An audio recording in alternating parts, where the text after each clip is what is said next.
Hello, Acceleration Nation, and welcome to another episode of the Sick Career Podcast. Today's episode, we're talking about something that has impacted me throughout my career. It's mental health. On October 10th, it is World Mental Health Day. The objective of this day is to raise awareness of mental health issues around the world and to mobilize efforts in support of mental health. And while I talk a lot about careers and career growth, it's not always easy. And there's lots of challenges on your feelings, your thoughts, how you react to things, and your mental state. And I've suffered multiple times throughout my career dealing with the ups and downs of the career journey. So I want to share a little bit about my background with mental health support and a variety of such. Just to give a little context, I have very minimal training in psychology. So I was going to undergraduate school, Binghamton University, and I got a major in psychology. And with that, I then decided to go to get a PhD in clinical psychology. I thought that's what I wanted to do. I was told that one of the most prestigious things you can do with a psychology degree is get a PhD in clinical psychology. So that's kind of what I did. I was 21, didn't really know all that much at the time. I started in a very prestigious selective PhD program in clinical psychology at University of Delaware.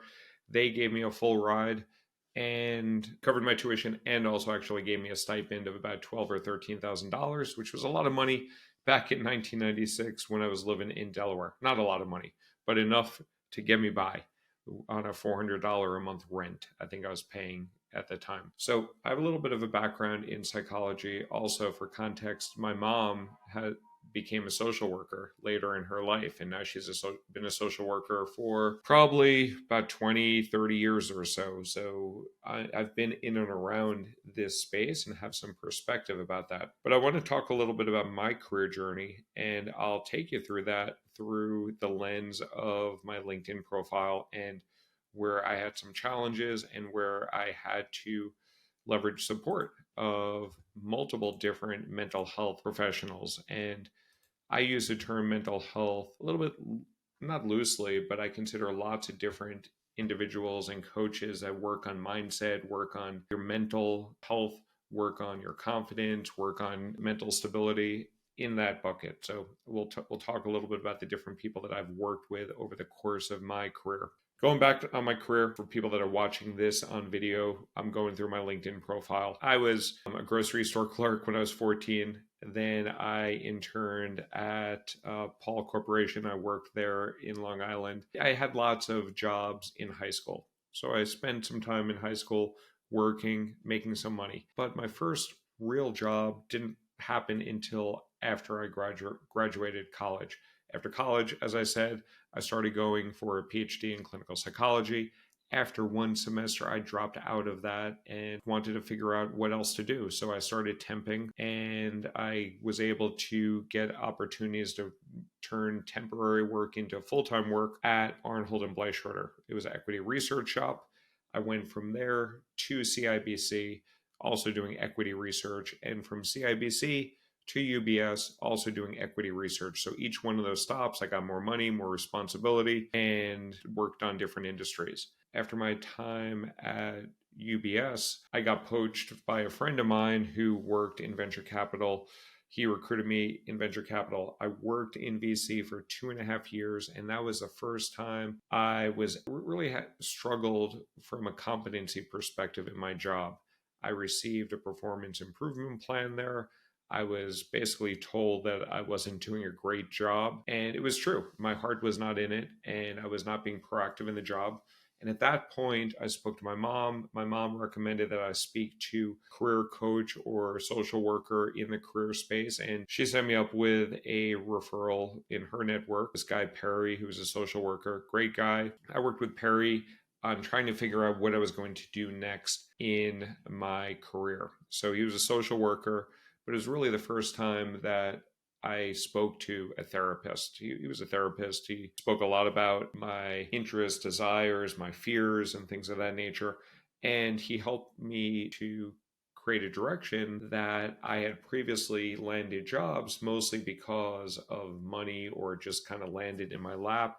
But I thought that I needed to be more conscientious about a decision for my career. I thought long and hard with Perry and figured out that I wanted to unite my passion for baseball at the time and sports analytics with a career. So the book Moneyball came out from Michael Lewis. I was speaking to Perry about things, figuring out different sort of ways to blend my love for sports, my passion for sports, and a career. And I wound up figuring out a way to get into baseball. And I did that basically through networking and relationship building, but a lot of that was because of the support that Perry provided. Worked with Perry, landed a job at the Brooklyn Cyclones, who are the minor league affiliate of the New York Mets, then worked for the Toronto Blue Jays, minor league affiliate, the New Haven Ravens. Then I quickly realized within a year there that baseball was not for me.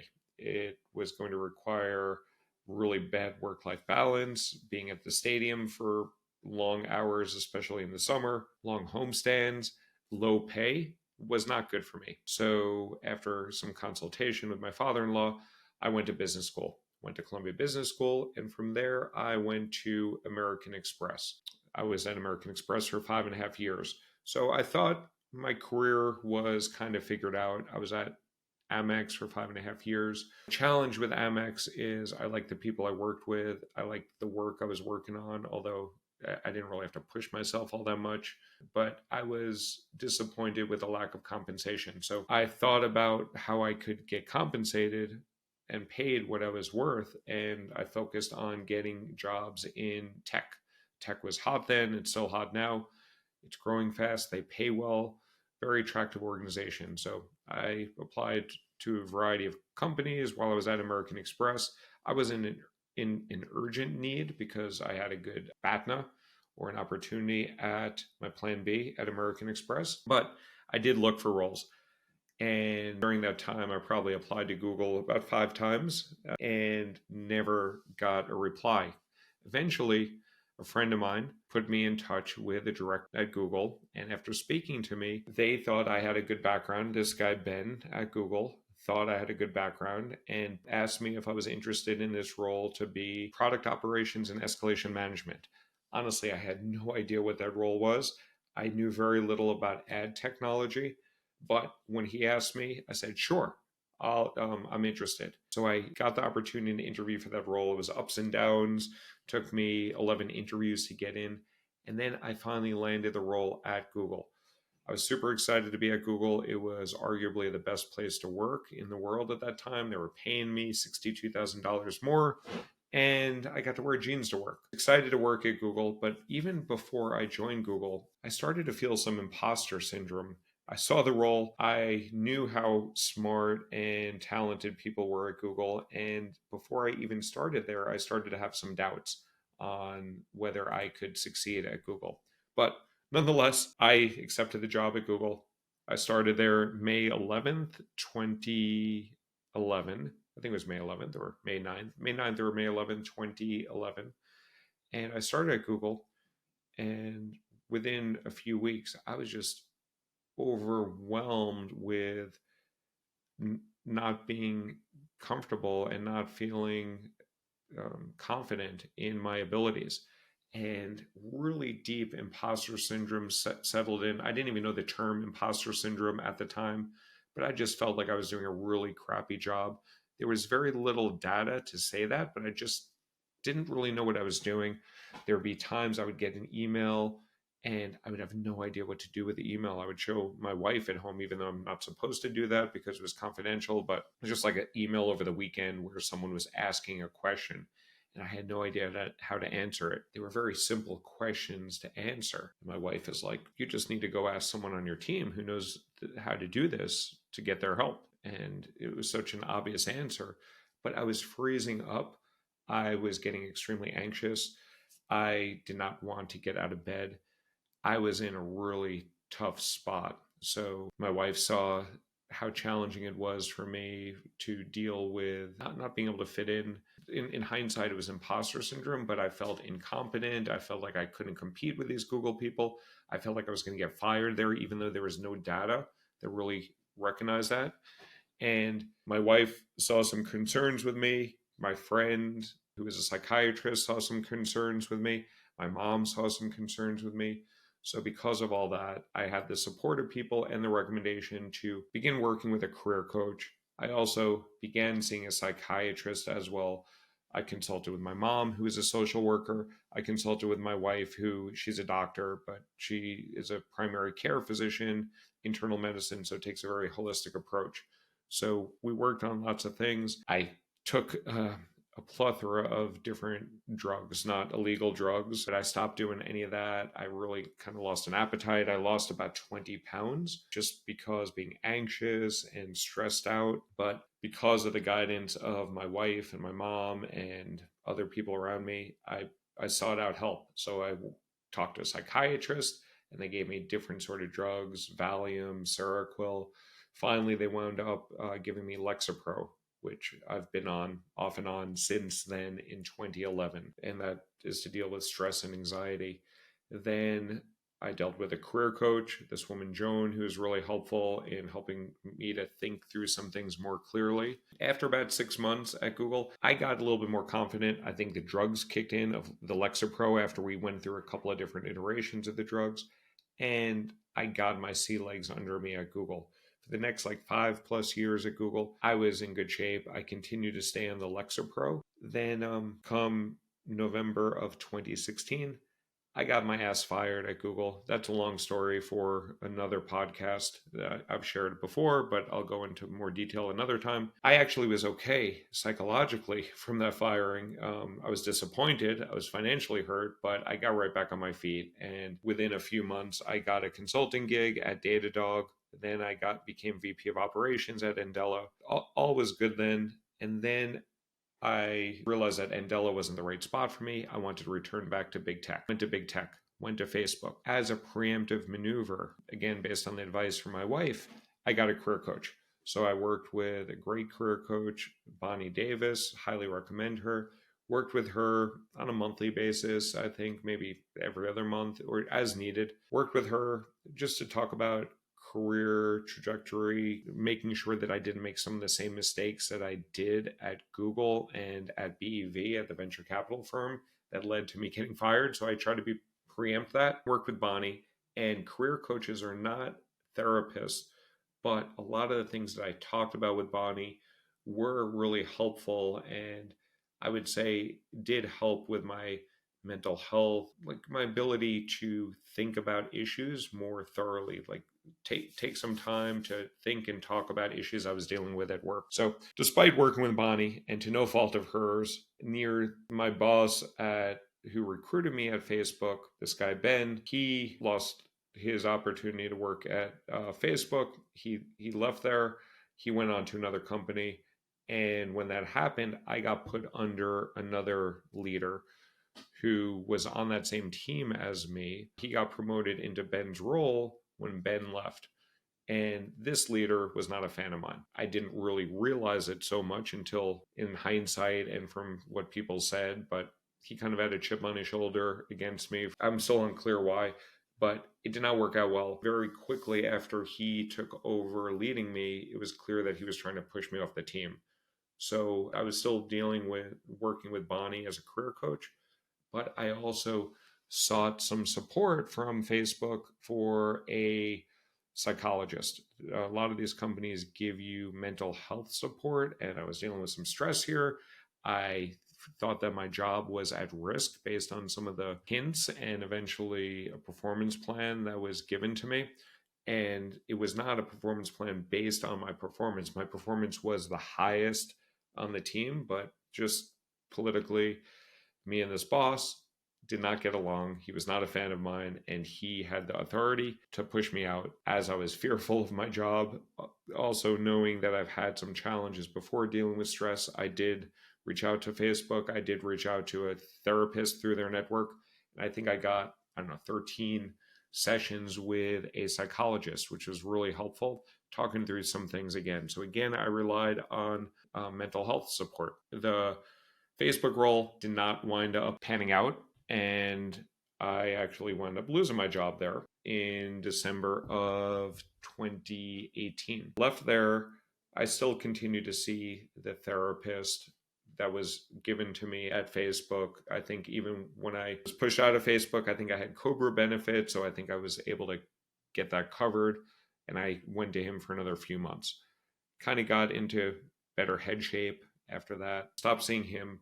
I joined Tableau. Tableau was an interesting situation. I worked for a great boss, actually, the same boss who had hired me at Facebook, and had a great relationship with him. But his boss was a total a hole.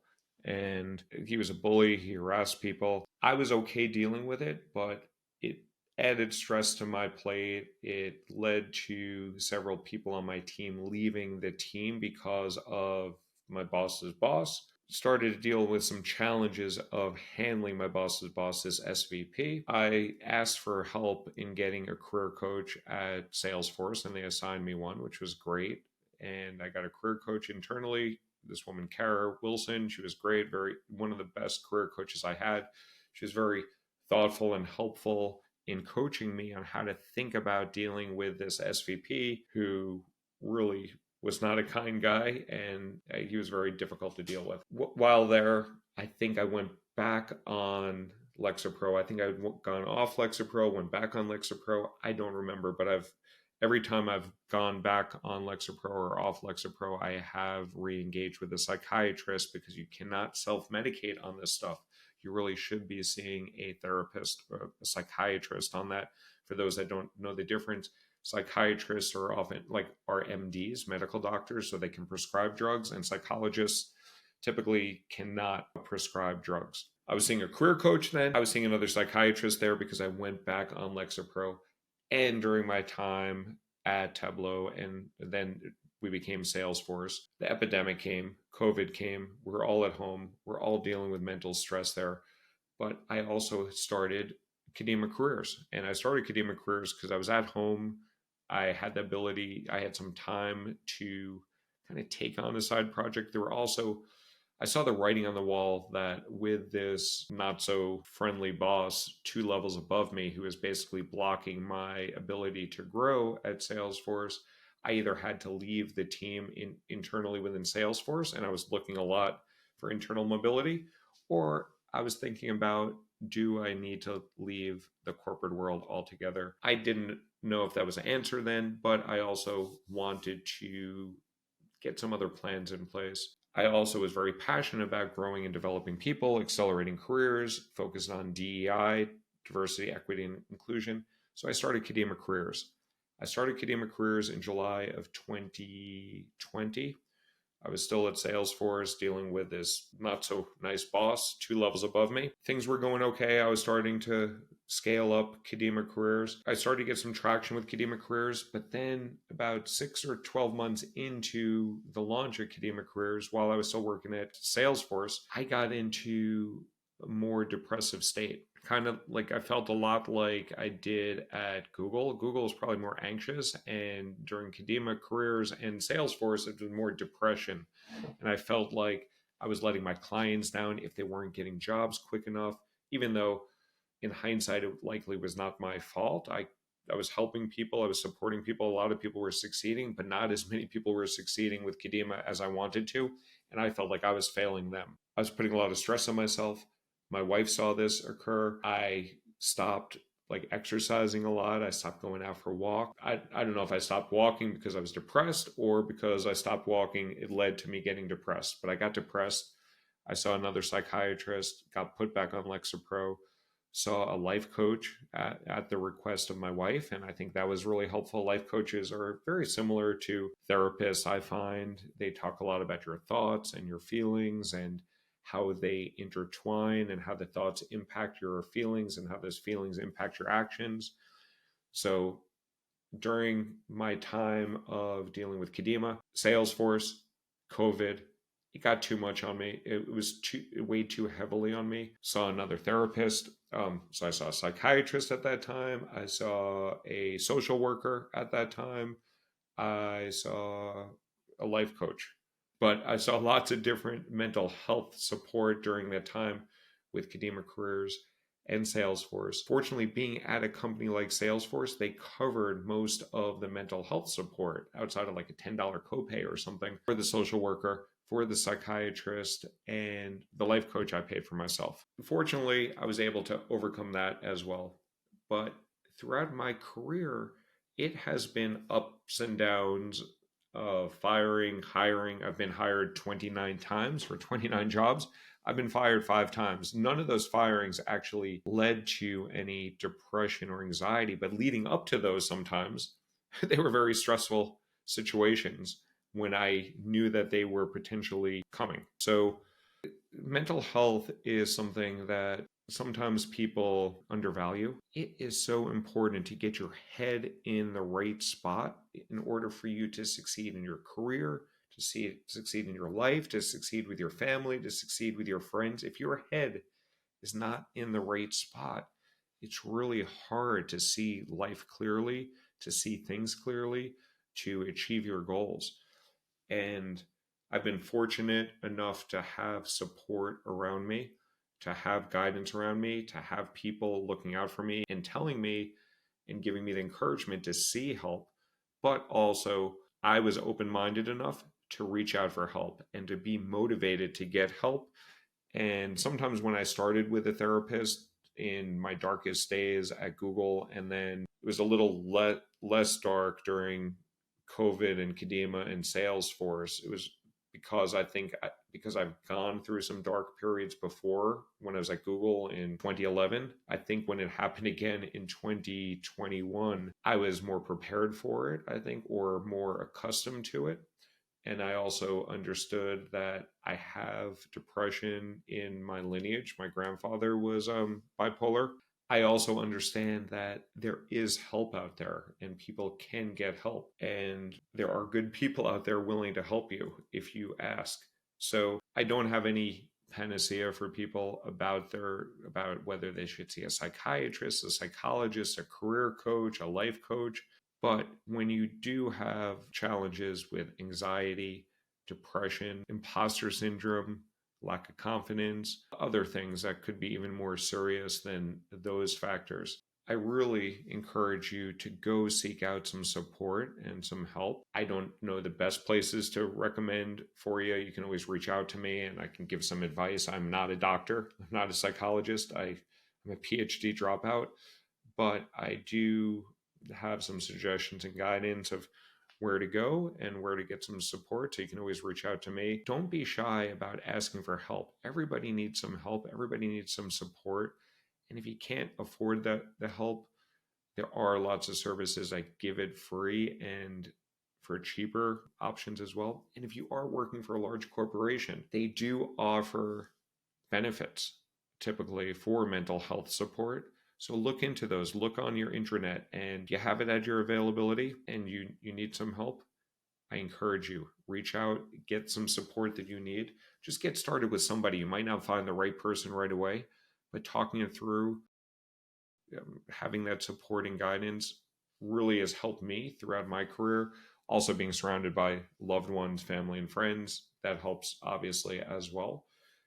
But I think it's just a good reminder here as we're recognizing Mental Health Awareness Day on October 10th that life is tough. Careers are tough. Jobs are tough.